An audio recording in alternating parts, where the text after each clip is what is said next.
I'm Gabrielle Weiniger, and welcome to the Debka Files, bringing you exclusive news and insight from the Middle East and around the world. This week, a roundup of our headlines and analysis over the last month, right here on ILTV. Coming up on this week's Best of the Debka Files, heavy fighting continues in Deir ez-Zor, the largest city in eastern Syria, as its government troops advance towards Hawika, risking clashes with a rival campaign. Kurds in Iraq ready to vote in a referendum on independence. This despite opposition from the Shiite-led central government in Baghdad, as well as Turkey and the United States. And it's known as the Galapagos of the Middle East, but this UNESCO-listed heritage site is set to be transformed into a major military base. In our exclusive headline, September 18th, Debka Files revealed that Syrian troops had crossed the Euphrates River into the eastern bank. Now, backed by Russia and Iran-backed Shiite Muslim militia, forces are advancing towards the suburb of Hawika on the banks of that river. We reported that government troops have also established a Russian-built bridgehead opposite Deir ez-Zor, where heavy fighting continues. Kurdish and Arab militia backed by the US-led coalition are waging a rival campaign there against ISIS, and still a risk of open conflict between the two offences. That clash so far avoided thanks to dialogue, as our report explained. Syrian and Hezbollah troops have marched across the Euphrates River over Russian-imported pontoon bridges, arriving at the eastern bank after breaking an ISIS siege in Deir ez-Zor. This despite a US-led coalition threat to strike any Syrian army units should they try to cross the river. It was a warning issued by the US-led coalition's deputy commander the same day newly arrived Russian armaments landed in Syria. Those armaments include the MiG-29 SMT, codenamed by NATO as Fulcrum. It's a powerful twin-engine fighter. But before we discuss the latest developments with this week's studio guest, this statement from a top aide to Bashar al-Assad saying the government would fight any force, including US-backed militias, in an effort to recapture the rest of the country. يعني قوات سوريا الديمقراطية أو محاولتها أن تسيطر على أراضي في الأيام الأخيرة لاحظنا أنها حلت محل داعش في كثير من الأماكن دون أي قتال، ولذلك يعني سواء كانت قوات سوريا الديمقراطية أو قوات داعش أو أي قوى أجنبية غير شرعية موجودة في البلد تدعم هؤلاء، فنحن سوف نناضل ونعمل ضد هؤلاء إلى أن تتحرر أرضنا كاملة من أي معتد على هذه الأرض. Dr. Sherman, Syria, they're saying their government units backed by Moscow have already crossed the Euphrates in an effort to recover eastern Syria. That was supposed to be the US-led coalition side of the offensive. They were advancing from the opposite side of the river to Moscow. Does that mean Russia has nullified the two-year deal with the US where the river is divides Syria into US-ruled and Russian-ruled areas? And what does that mean for who will control it at the end of the battle? Well, I think we discussed this in the earlier program once. The Russians and the Iranians will do anything that they can, irrespective of any agreement that they have. And unless they're faced by a very persuasive show of counterforce, they will do whatever they feel they can do. And I believe that unless they're faced with stiff resistance, obviously backed by the US, they will continue their push eastward until Assad gains as much control over Syria as he can. Will the US give them that stiff resistance, though, Dr. Sherman? Do you think the US is going to give them that stiff resistance? Well, I'm not particularly optimistic about that. I think that given the experience of the war in Iraq and in Afghanistan, it will be very difficult for the US to muster enough domestic support to get it to be engaged in a serious engagement with Iran and Russia, certainly with both of them. Do you think there's a chance then that the US and Russia may fight it out on the ground? Actually, even this weekend, we saw Washington accuse Moscow of carrying out an airstrike that wounded members of the US-backed Syrian Democratic Forces. That was in Deir ez-Zor. Russia's denying this, but it is an example of potential flashpoints, isn't it? Definitely. But again, you know, we discussed this before the program. It's very difficult to decouple what's going on here from what's happened with Iran. and the way that the agreement signed by the Obama administration actually empowered the Iranians militarily, enrich them economically, and entrench them politically, because this is the kind of thing that I don't think would happen without Iranian support.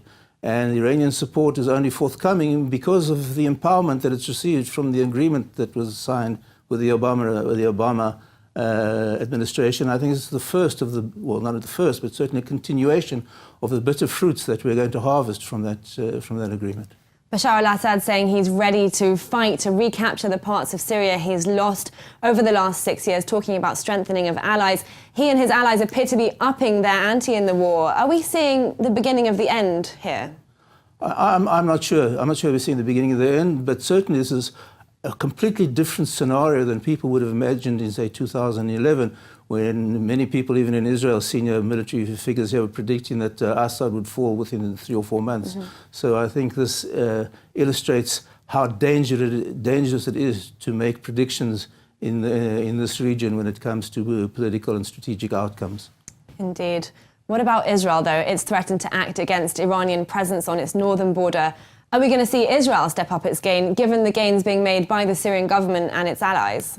Well, I'm not sure. They may have no option. I'm sure that Israel will be very loath to get into an engagement with Iran, but it may have no option, which, of course, again, shows how fortunate it was that Israel didn't withdraw from the Golan and hand it over to Syrian forces, because we might be facing a much more precarious situation today if we'd done that.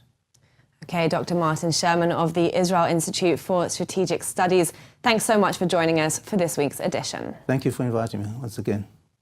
Now, voting day is nearing for Kurds in northern Iraq, despite vocal opposition from Baghdad, the US, Europe, Turkey and Iran. Debka's sources note, however, that although the referendum is still set to go ahead, the clamour against it is fading, even from its most vigorous opponents in Baghdad and Washington, who fear the vote may lead to conflicts with other nations, such as Turkey and Iran, which hold sizable Kurdish populations. Analysts say voters will likely cast a resounding yes for the semi-autonomous Kurdish Republic's separation from the state of Iraq. And reports say those opposed may be satisfied with the outcome, while holding back from the actual declaration of independence. Referendum campaigning has just begun. Take a listen to some of those voices from the ground in Kirkuk, which has a Kurdish majority but is also home to Arabs and Turkmen, and seen as a key prize because of its oil. كرد لێرە هەیە و قوربانی داوە بۆ کەرکووک لە ساڵی 2007 ئەبوو ئەم شارایەک لای بکراوێتەوە بەپێی دەستوری عراقی کە ئێمە لە ساڵی 2005 هەموو دەنگمان بۆدا بەڵام ئەوە بوو بۆ بیانووی جیاجیا حکوومەتی ناوەندی عراق خۆی لەم پرسە دزیەوە تا ساڵی 2014 تا کەوتنی شاری مووسڵ ئێستاش پێشمەرگە لم امنا وسنوريانا باريزي وما في خو ما نبتوان قصيق لسر شارنوسي مشارب نقر انه يعني حق تقرير المصير الشعب الكردي نحن مع هذا حق تقرير المصير، لكن اليوم نحن في وضع آخر. الوضع يعني في كركوك يختلف. كركوك تحتاج إلى توافق في أي مشروع يطرح، يحتاج إلى بدون التوافق مع العرب والتركمان والكرد والمسيحيين في هذه المحافظة لا يمكن أي مشروع أن يمضي. لهذا نحتاج إلى مرحلة انفتاح وحوار مفتوح حقيقي بين هذه الأطراف حتى يتحقق أي مشروع يطرح في كركوك. Hezbollah intelligence officers embedded in the various factions of the Yemen Houthi rebel movement, which controls the capital of Sana'a, have persuaded their leaders to arrest the former president Saleh. According to Debka's military and intelligence sources, Hezbollah showed the Houthis evidence that Saleh has been secretly consorting with the Saudis to switch sides. That is, from the fragile alliance with Houthi leaders to the side of the Saudi-led coalition in the country's devastating civil war. However, at the same time, Hezbollah agents have also offered to broker a deal with Houthi leaders to promote rebel unity. That's an apparent double game that we will delve into with our guest very shortly. But first, this latest statement from former President Saleh after a rally of thousands of his supporters in Sana'a this week. نحن مستعدين ومن الآن أن نرفد الجبهات، نرفدها مش بالآلاف ولا بالمئات، بعشرات الآلاف من المقاتلين. عشرات الآلاف من المقاتلين الموجودين في مساكنهم والذي شملتهم هيكلة الفرهادي الذي هيكل الجيش والأمن. فهما في مساكنهم وعلى استعداد للانطلاق إلى جبهات القتال، وما على حكومة الإنقاذ إلا توفير العتاد فقط. نحن مدججين بالسلاح، سلاحنا وعتادنا موجود، عليكم أن توفروا العتاد والمرتبات فقط. To unravel the latest goings-on, let's turn back to our guest, Dr. Martin Sherman of the Israel Institute for Strategic Studies. Dr. Sherman, without the Saleh faction, will the Iran-backed Houthis cave in this civil war? Well, you know, I think now, given the empowerment of Iraq, but the deal with Obama, they've certainly got much more staying power. And I think what we're seeing now is the gradual encirclement of the region by a Shiite crescent, which again, as I think, would never have happened without the Obama deal with Iran and the huge amounts of money that were transferred to the regime. Debka's sources are saying this is a rift between Houthis and Saleh, and they're saying it was a Hezbollah maneuver.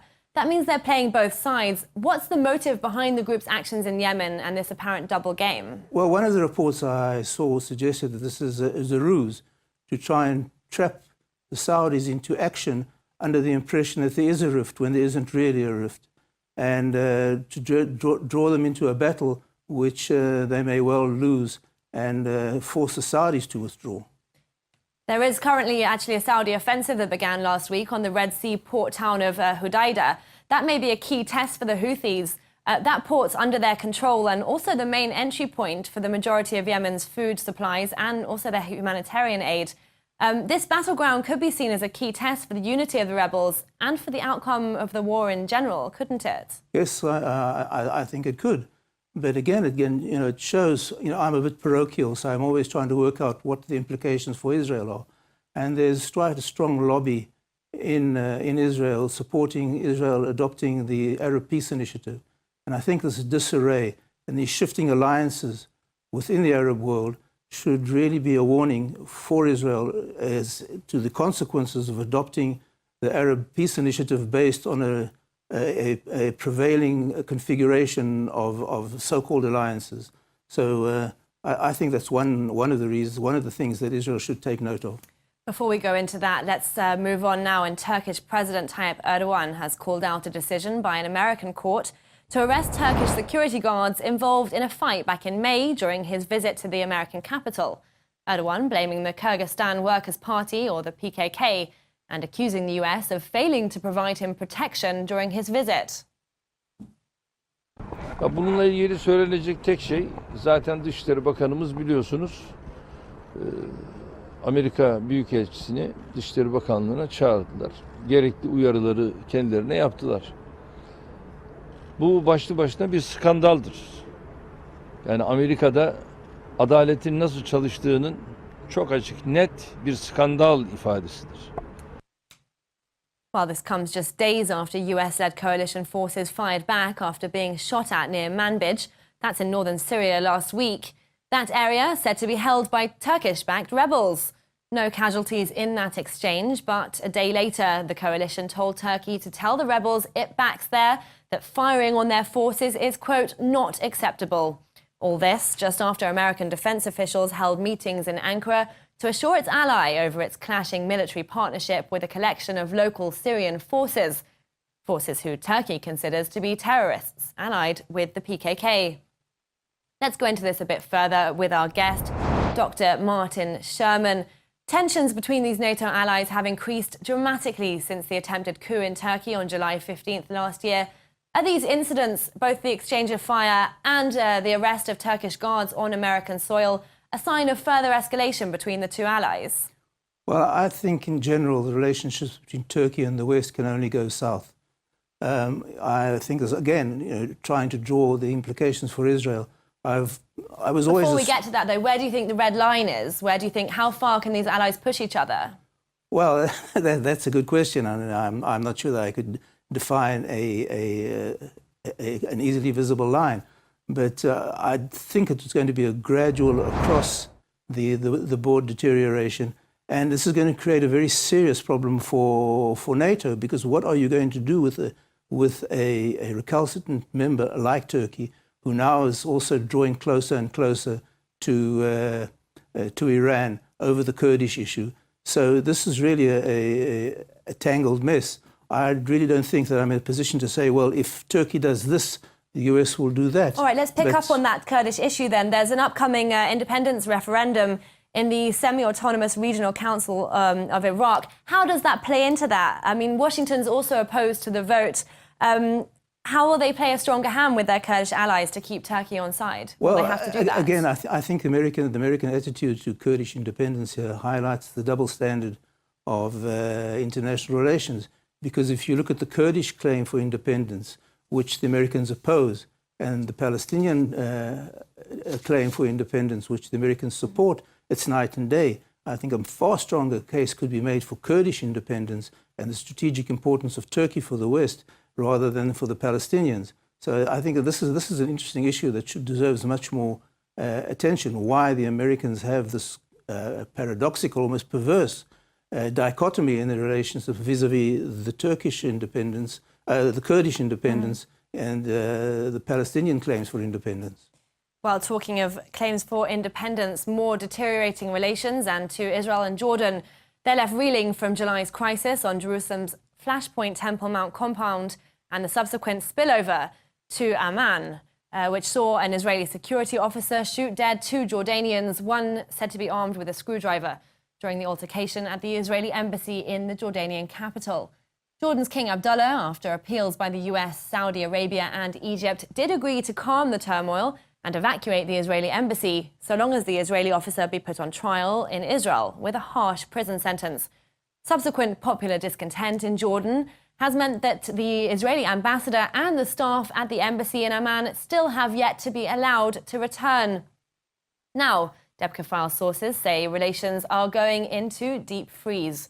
Abdullah reportedly having lost faith in Israeli Prime Minister Benjamin Netanyahu, halting his once frequent phone conversations over security and intelligence cooperation, and protesting the visit by 2 Israeli lawmakers to the Temple Mount. That was the first of its kind in 8 months.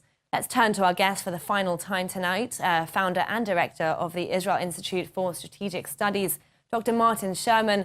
Let's look first at our region here at home. How might this worsening fracture in Jordanian-Israeli relations affect the peace process with the Palestinians? Well, I've always been a proponent of treating the Jordanian-Israeli relationship as one with a short shelf life. And I think the working assumption must be that the Jordanian regime has a limit to its longevity. And, you know, I would find it very curious, given the depth of the dependency of Jordan on Israel, that they would cut off their relationship over something like the incident in the embassy. Because after all, what you had an Israeli diplomat being attacked and defending himself, which is hardly a reason or justification for the kind of response that we're seeing with the Jordanians now. So I think that Israel should treat its relations with Jordan with great skepticism and plan for the institution of an alternative regime, whether with the king as a figurehead or whether with someone else in his place. I want to turn what you said on its head, though. Can Israel really afford to risk losing one of its only regional allies? Well, it depends what the price is. I'm not quite sure whether the loss of Jordan is something that Israel can control. But much like the Turkey incident we talked about before, Turkey used to be one of Israel's closest allies. Today, it's certainly one of its most threatening adversaries, and that got nothing to do with Israel. I do not believe that Israel can do anything to improve relations with Turkey, and I think the kind of pressures on the Hashemite regime may produce the same situation. In order to survive, King Hussein may have to adopt a position which doesn't matter what Israel does. In Turkey, for instance, I don't think the relationships depend on what Israel does or doesn't do, but on what Turkey has become and what Israel is. And I think we could find a deteriorating situation in Jordan, which would reflect similar realities. We'll keep an eye on those relations with Jordan. We'll have to leave it there for now. Dr. Martin Sherman, founder and director of the Israel Institute for Strategic Studies, thank you for your take on these issues as we move along. Thank you. And Debka Files can exclusively reveal that Russian forces have installed Iranian Revolutionary Guards and Hezbollah Shiite militia at a joint administration center in Quneitra. That's in southwestern Syria, in a high valley in the Golan Heights. This, according to our military and intelligence sources there. Now, it comes after Israel's Prime Minister, Benjamin Netanyahu, publicly threatened to go to war there over what he charged were Iran's attempts to establish a permanent military foothold in the war-torn country. Speaking to the press after a 3-hour-long talks with President Vladimir Putin at Russia's Black Sea resort of Sochi, Netanyahu said that if that happens, Israel will not remain passive, nor if Syria becomes a link in Iran's overland corridor via Iraq and Syria to Lebanon. Take a listen before we delve into the details of this new development on the Golan Heights. איראן כבר בתהליכי השתלטות מתקדמים על עיראק ועל תימן, ולמעשה היא כבר שולטת בלבנון. ואנחנו לא שוכחים לרגע שאיראן מוסיפה לאיים כל יום על השמדת ישראל. היא מחמשת ארגוני טרור, היא מחוללת טרור בעצמה. And finally, it's known as the strangest place in the world. Socotra Island, 220 miles off the coast of Yemen, is an isolated place of odd and beautiful endangered plants and animals, and listed as a UNESCO heritage site. But it's also in the sights of the United Arab Emirates, who are in the middle of a huge project to transform the island into its main air, sea and special forces base. The UAE won a 99-year lease to Socotra from Yemen's Western-backed president, Abd Rabbu Mansour Hadi, just before he fled to Riyadh in 2014. Now it's set to be the location for the Central Command Center for the UAE's 6 naval bases in the Red Sea, the Gulf of Aden, and the Indian Ocean.